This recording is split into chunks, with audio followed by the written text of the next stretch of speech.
in awakening out of the dream of ego, because that's what it is. It's a self-created mental world, self-concepts, self-structures, self-beliefs, self-identities that are not based in reality, in truth. They're derived from our conditioning, our story, our history, and so on.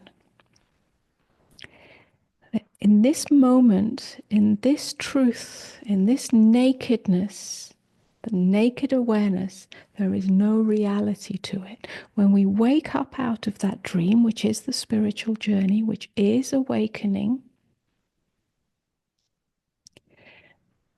then self as true nature is liberated from that prison, liberated from deriving its identity from the content of experience, whether that content is thought, memory, emotion, sensation, perception.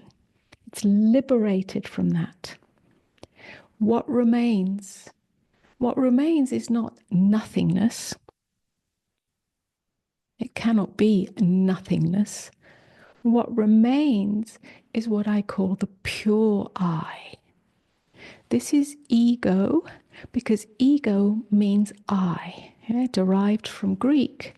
Ego is I. It's simply given a very basic definition in most spiritual arenas.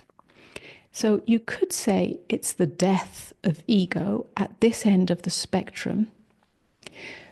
But if you go into a more refined understanding, ego as the sense of I remains, but it's a pure I, not an I that derives its sense of self from its experience. So the sense of self still remains, and what remains in that I is both functional, the need to eat, sleep, navigate the three-dimensional world, and this all happens naturally without the overlay of rejection, panic, poor me, smallness, and so on. It just simply responds to life naturally, intelligently. That I is not in service to itself. Functionally, yes, it maintains the functioning of the organism. Psychologically, or in terms of its relationship to life, it's not serving the small me. That's no longer here. It serves love and truth. But serving love and truth, or serving awakeness, is not a, a moral or ethical spiritual position where I'm doing good things for the world or for other people and healing the world.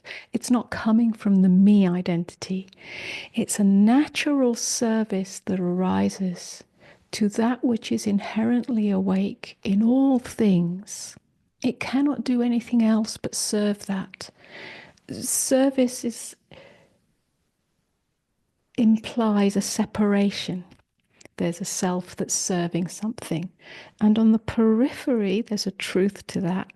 But in the depth, there's no separation. So in that sense, it can't help itself.